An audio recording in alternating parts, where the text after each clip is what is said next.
Bakit ba may mga taong napakabilis mahanap ang tunay na pagmamahal?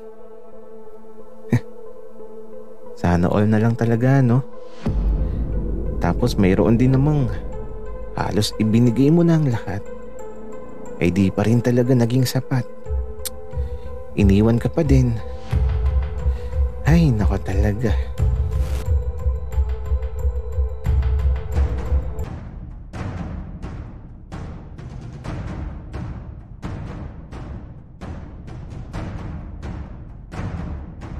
Kaibigan, huwag mong kalimutan mag-subscribe sa aming channel at huwag din kalimutan i-click ang notification bell at subscribe button. Subscribe na!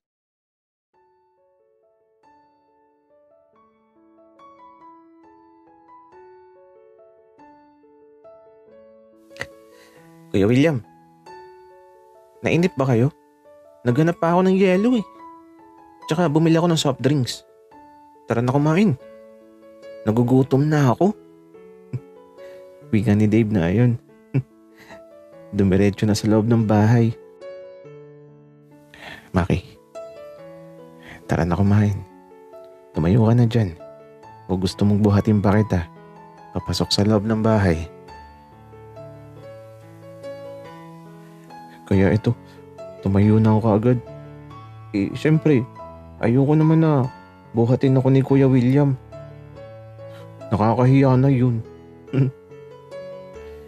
Kaya lang, habang naglalakad kami papunta sa bahay nila, nakahawak siya sa bewang ko.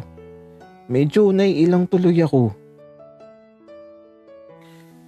Medyo binilisan ko na nga ang paglalakad.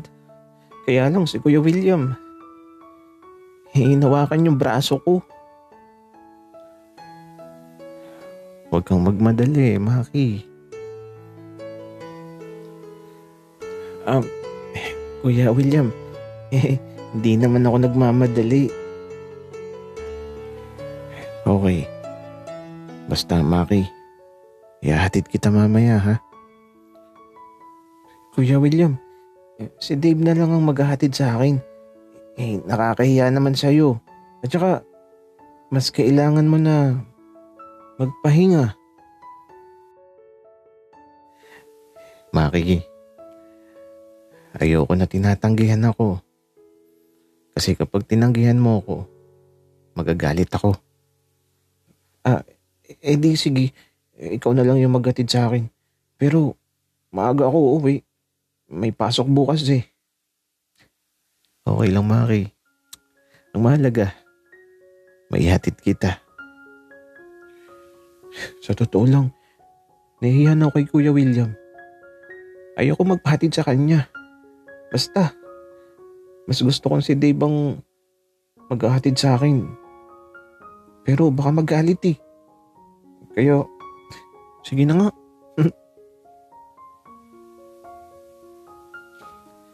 At eto, dito na ako naghapunan. Ang sarap ng kaldereta. Tapos, inaasikaso pa ako ni Kuya William. Kaya nga eto, napakain talaga ako ng madami. Matapos makakain, syempre, masipag ako. Nagugas ako ng kinainan. Nakakahiya naman kung di ako maghuhugas. Nakikain na nga ako.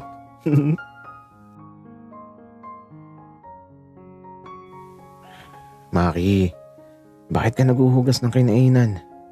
Teka, tatawagin ko si Bunso. Wag na, Kuya William. Konti lang naman to. Okay, sige.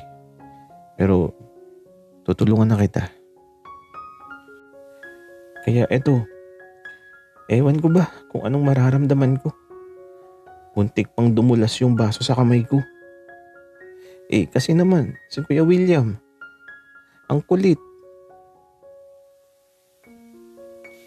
Oh, Maki, makakabasag ka pa ng baso. Kasi naman, Kuya William, kinukuha mo kaagad. Sorry na, Maki. Huwag ka nang magalit. Hindi ako galit, Kuya William. hintayin mo kasing matapos kong sabunin lahat bago mo banlawan. Para di magulo.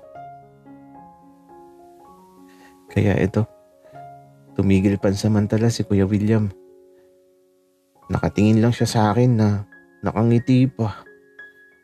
Naiilang tuloy ako.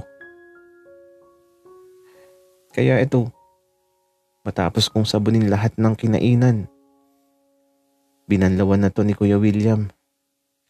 At matapos namin linisin ang kusina, eto, uuwi na ako.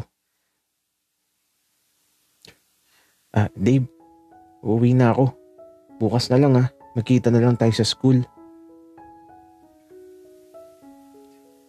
Maki, hindi na kita ihahatid. Si Kuya na daw ang maghahatid sa'yo. Okay lang Dave. Wika ako naman pero mas okay na din kung si Kuya William ang maghahatid. Para mas maging close pa kami lalo. Paglamas namin sa bahay, eto, naglalakad na kami na magkasabay. At sa bawat puno na madadaanan namin, grabe, napakadaming mga alitap-tap ang makikita mo. At mula sa malubak na daan, tahimik lang si Kuya William habang naglalakad kami. Bakit di ka nagsasalita, Kuya William? Wala lang, Maki. Gusto ko lang ng katahimikan, tapos ang sarap pala ng ganito. Yung maglakad sa gabi, tapos maaliwalas ang isipan mo. Bakit Kuya William? Hindi ka ba naglalakad sa gabi doon sa hacienda mo? Naglalakad din naman ako doon. Pero mas masaya dito. Ewan ko ba, pero mas masaya talaga ako dito. Tsaka pala Maki, sa bakasyon dapat kasama ka ni Dave sa hacienda. Hindi ka pwedeng mawala.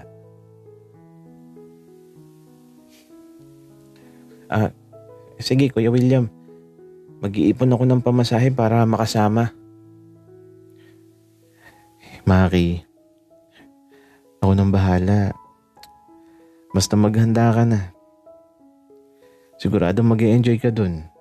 Tapos, sasakay tayo sa kabayo. Hindi pa nga ako marunong sumakay sa kabayo, Kuya William. Ako nang bahala sa'yo. Tuturuan kita. Wika ni Kuya William na eto. Patuloy lang kami nag-uusap habang naglalakad. Di ko na nga namalayan na malapit na kami. Parang ang lapit lang ng nilakad namin. Pero malayo talaga. Bakit ganun? Bakit bitin ng oras? Parang gusto ko pang maglakad. Maki, andito ka na sa inyo. Paano ba yan? Salamat, Kuya William. At eto, nakangiti lang siya na nakatingin sa akin. Tapos di siya nagsasalita.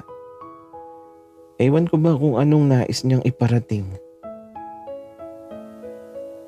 Uy, papasok na ako sa amin. Wika ako ulit. Kaya lang, nakangiti lang siya na nakatingin sa akin. Uy, ano ba Kuya William? Di ka na nagsasalita. Sige na Maki, pinapaalis mo na kasi ako kaagad. Bakit ba kasi Kuya William? Di ka naman nagsasalita. Tapos, nakangiti ka lang. Oo na. Uuwi na ako. Ano kaya yun? Bahala ko nga Kuya William. Kaya ito, tumalikod na ako. Tapos, diretso sa bahay. Tapos eto, pumasok na ako. At isinara ko na ang pinto. At eto, sumilip ako sa bintana. At aba, si Kuya William. Bakit ba andun pa siya? Ayaw pang umalis. Naguguluhan tuloy ako. Nak, sinong sinisilip mo dyan? Patingin nga. Aba, si William ba yun? Bakit di mo pinapapasok sa bahay? Ikaw talagang bata ka. Teka nga at tatawagin ko. Hala, si Papa. Ayun, nilapitan si Kuya William. At aba, teka lang. Kasi sa halip na pumasok dito sa loob ng bahay, aba, kinuha ni Papa yung motor niya.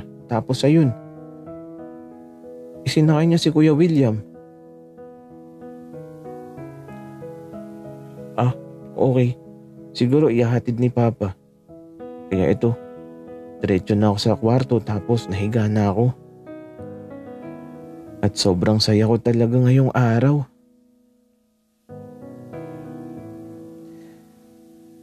Dahil na rin siguro sa pagod kaya nakatulog na ako kaagad. Napakahimbing ng tulog ko. Hanggang sa eto. Anak, gising, Maki. Gumising ka muna, tulungan mo ako. Bakit Papa? Umaga na ba? Tanong ko tapos ito, tumingin ako sa orasan. Hala, 2 a.m. pa lang. Anak, halika sa sala. Tulungan mo ako. Kaya ito, diretso talaga ako sa sala. Tapos nagising ako bigla at natauhan ako nang makita ko si Kuya William. Anak, magtabi na lang kayo sa kama. Nalasing ang loko. Ikaw na ang bahala sa kanya, anak. Walang laban yan. Lasing na lasing. Baka naman kung anong gawin mo, anak. Papa, ano namang gagawin ko dyan? Siyempre wala. Ika ako. Ewan ko ba? Bigla akong naging masaya. Kaya ito, dinala na namin si Kuya William sa silid ko. Anak, ikaw nang bahala sa kanya. Opo, Papa. Wika ako naman. Hello? Sana hindi pa naginip to. Teka nga, kukurutin ko muna ang sarili ko. Aray, ang sakit. Hindi nga pa naginip ang lahat.